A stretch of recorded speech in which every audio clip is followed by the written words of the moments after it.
At Home with Lucas here. So today we're going to be talking about SANSUI ultra wide 34-inch gaming monitor.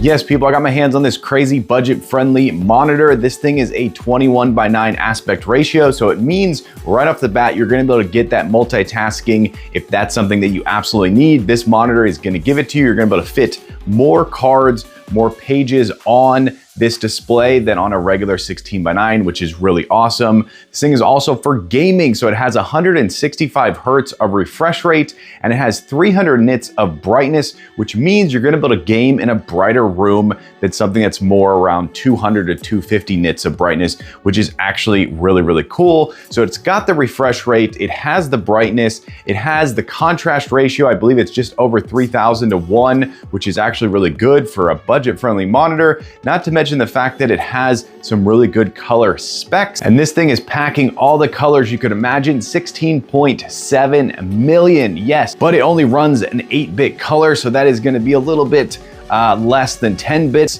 But we won't know if any of this is true until the very end of this video. So in this video, we're doing a hands-on with the box, quick unboxing and first impressions on said SANSUI monitor. After that, I'm gonna be putting this bad boy to the Adam Lucas test to figure out, is it something you should buy or maybe skip altogether? I'm here for you, so don't have to waste your time buying and returning. All right, let's go ahead and jump into it.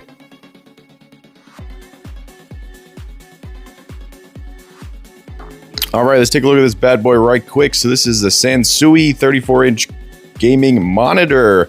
Very simple box, yet kind of retro. I kind of like it. Let's go and get inside this box and take a closer look. Boom. So the first thing you notice is at the bottom, the stand is made out of some kind of metal. It's definitely not premium metal, but it is metal, so that's cool. I do like a metal stand.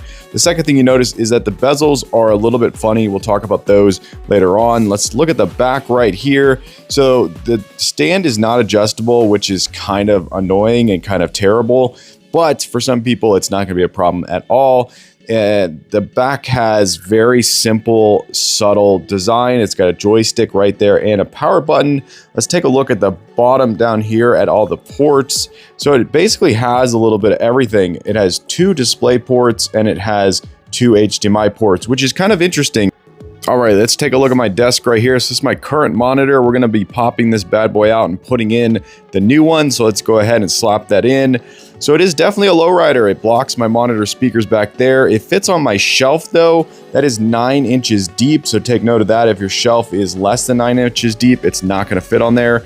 But it is definitely a lowrider. I think maybe they could have made it a little bit taller, but nonetheless, there it is right there. So it works on the desk.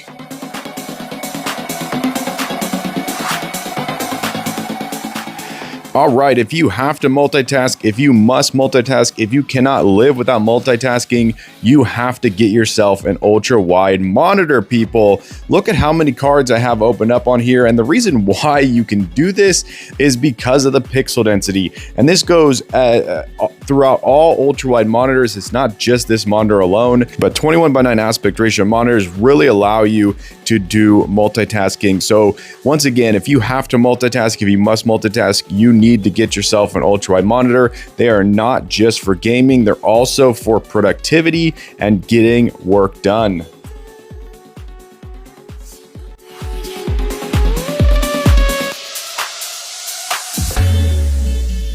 One thing I love to do is just open up a card on the left and then open one up on the right.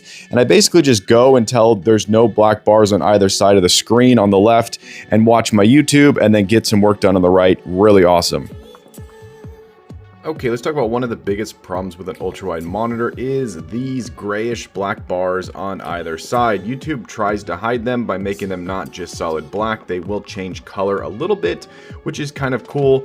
There is an extension you can get for Chrome and for some other browsers out there where if you hit it, it will just basically crop it to 21:9.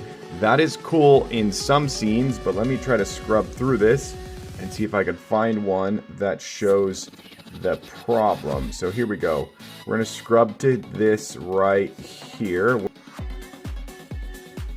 Okay, so here is the problem. Now when I go to full screen, it basically will cut off this portion of his head up here, and if he was any higher up, it would cut off the entire, it'd make it unwatchable. And the same thing goes if you have text on screen. So sometimes there's text on screen, and it'll basically make it to where you won't be able to watch it. So some content you will be able to watch in the zoom to fill like this, and some won't.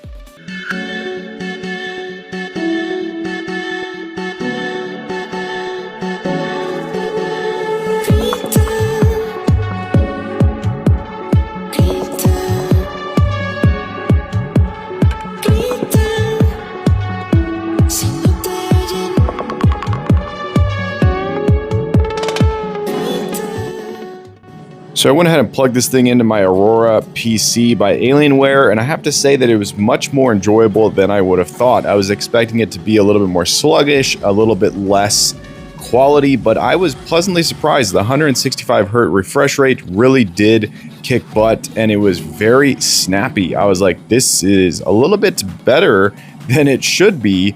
And yet, for the price, you're just like, this shouldn't be the case. But nonetheless, it worked very, very well. So if you're someone out there who's looking for a monitor for casual gaming / a little bit advanced gaming, then this is definitely the one to go with. It's going to allow you to get immersed in your gameplay with the 165 Hz refresh rate being very snappy and fast, and the 1500 curve radius being just enough to get you immersed without it being too intense. So it's definitely one of those monitors that is, I think, underrated. I think that the gameplay alone is what the selling point is for this monitor. So not top tier. I'm not going to give it 5 stars. I'm going to give it 4.5 stars out of 5 stars for gameplay.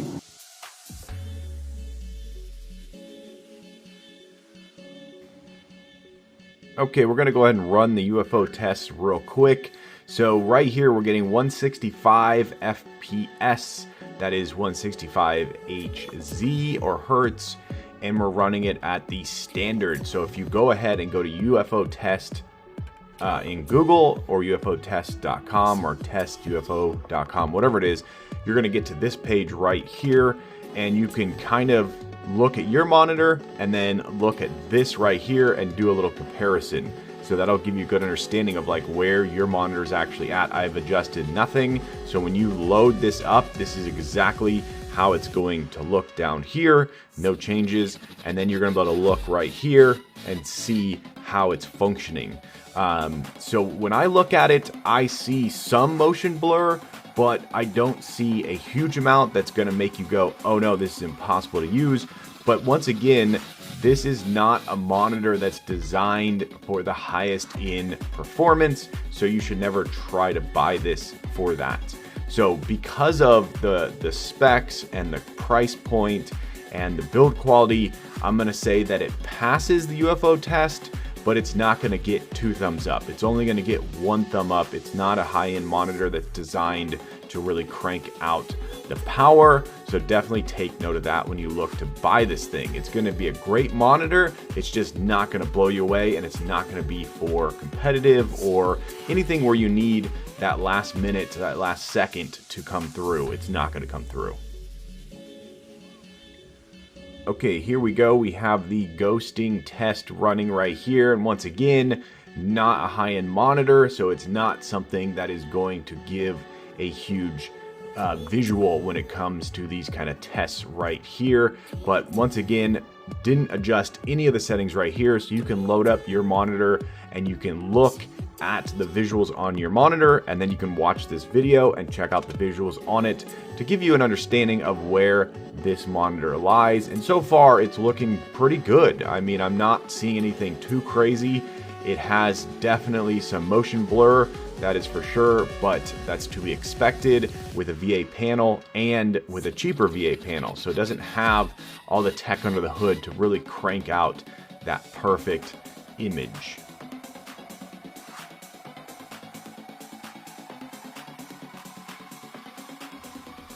Okay, here we go. We have our Windows 11 PC on the right, and we have our Fire Stick on the left. So you can 100% do picture by picture and you can do picture in picture, which is basically just taking one of these and making it really small, which we all know about. But this is going to allow you to run 2 computers on one monitor, which I think is actually very underrated for ultra wide monitors, because you have such a wide, you're able to take advantage of the fact that this is kind of like 2 small monitors. So picture by picture, 2 thumbs up.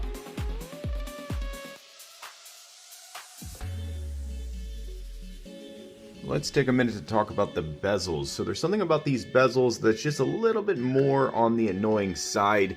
You can actually see where the plastic just kind of has a gap right there, and it actually sticks out a tiny bit. So it's definitely on the noticeable side that this is a cheaper monitor just off of that. And I would say the bezel is just a little bit thicker than some of the higher end monitors out there. So if that's something that's going to annoy you, cause you to be turned off, then definitely skip this one and go with something else.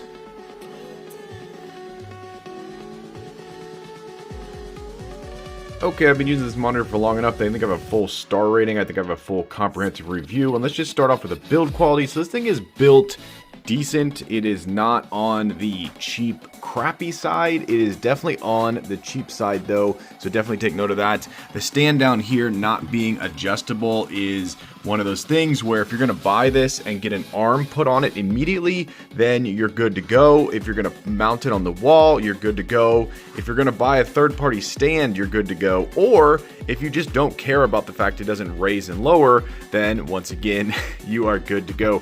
So this is a good panel, terrible stand, terrible cord management, and all in all, just a good monitor. So if you're buying this maybe for your kid and you don't really care about whether it's gonna get damaged and you know it's not crazy expensive, this is a great buy. If you're buying it as a second monitor, this is a great buy. Or if you're not super interested in the highest end, then this is also a great monitor. So I'm not gonna give it a high star rating based on the fact that it's just not built to be a phenomenal monitor that's gonna blow you away. But for what it does, for the price, it's definitely on the good side. So I'm gonna give it a solid 4.1 star rating. I'm gonna say it's highly recommended to everyone out there that knows what it is. Buy it.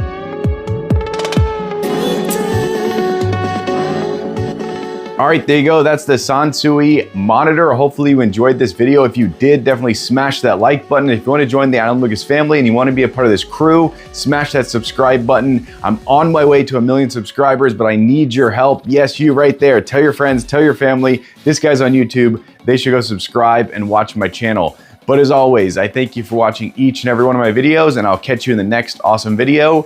Peace out.